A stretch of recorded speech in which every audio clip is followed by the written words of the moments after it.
I'm Sammy. I'm with Starry Constellation Magazine. And who do I have with me today? Is that Nick Nick I have with me? Yes, Nick Gehlfuss. Hey, how are you doing today? Good. How are you? Wonderful, wonderful. I have my assistant Buffy behind me. She won't leave me alone today, so. Buffy? Yes, she's so cute. No, she's not a vampire slayer, is she? No, she was named after Buffy from the Vampire. Buffy from the Vampire? No, the Vampire? Yeah, she got her name from the show Family Affair back in the 60s. Oh, got it. Okay. Gotcha. So, listen, so you need to know that I'm not the only one in here with you, and my brother wanted this to go on, and Buffy's leaving. Yeah, she wanted it to just be me. I'm sorry, Buffy, but my show brother had to be a part of this interview as well. Jesse Soffer's on. Can you see him or no? How's it going? Maybe she can't see me. All right, perfect. So I'm doing both of you at the same time. Nice. That's correct. All right, let's get started. First question I have is for Jesse. What are you most excited about this season in terms of what you filmed and what we will see as fans? Oh man, I'm excited for a lot of it. I'm excited for the fans to see how the end of season 8 is going to play out into the beginning of season 9, because we left off it with such a fever pitch with the proposal, Hallie proposing to Jay, and she's racked with guilt about what's going on with Roy and the shooting. It's going to be a really bumpy start. We don't know if Burgess is going to make it. Ruzek is a mess.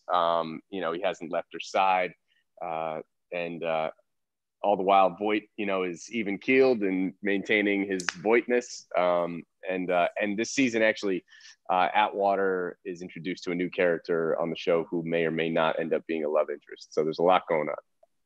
Ooh, we are excited about that. Every time there's a new love interest thing, it gets very exciting.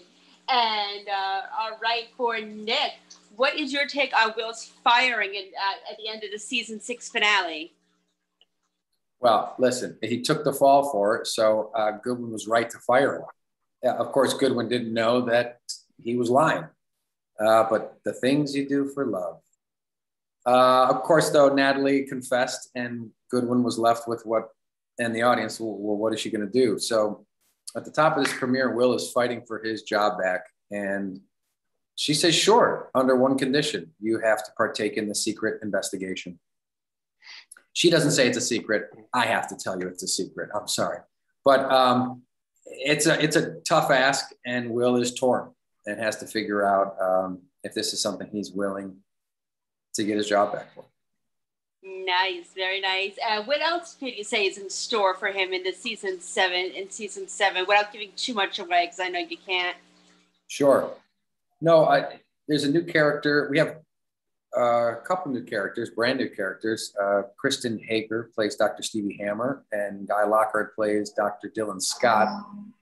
Dr. Dylan Scott is a former cop, and Dr. Stevie Hammer went to med school with Will, and she was pretty good.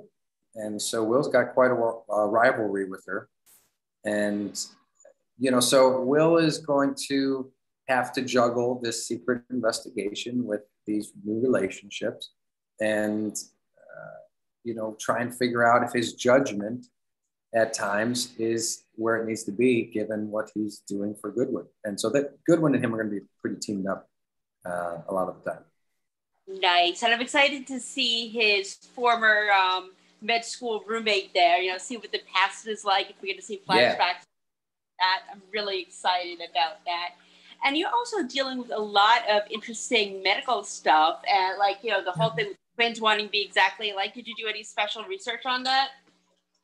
That is Dr. Charles and Dr. Archer will be taking over that case, and they're working on that together. But it is a really great storyline where they are talking about being identical inside and out. And I'll leave it at that. But the writers just they never cease to amaze me on what they figure out with these storylines medically.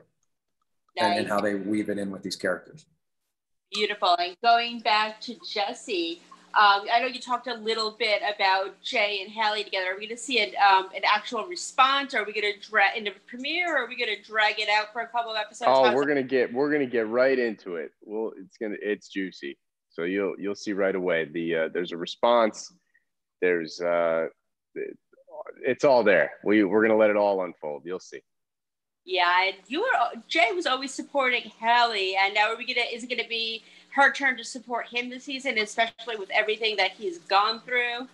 Oh boy, I don't know. I mean, to be honest, she's still the one that needs the support right now, I think. So I think Jay's in the supportive role.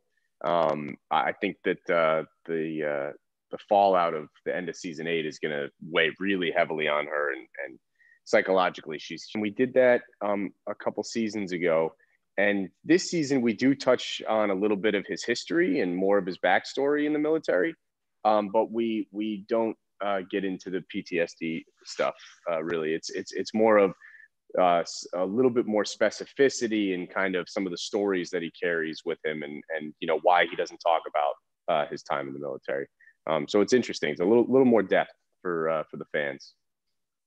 I cannot wait to see that. I'm really curious about that. And now are we going to see crossovers with the brothers this season at all?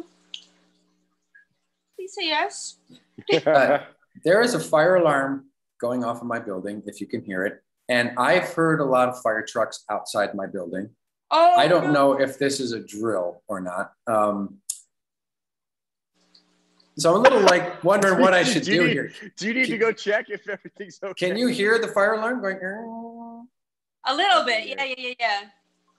So let's finish up, but I think I may need to go check after this interview. But, we hope that we're going to be crossover together. I love working with him. We love working together. So, of course, we hope that there's some storyline. Sure. Yeah.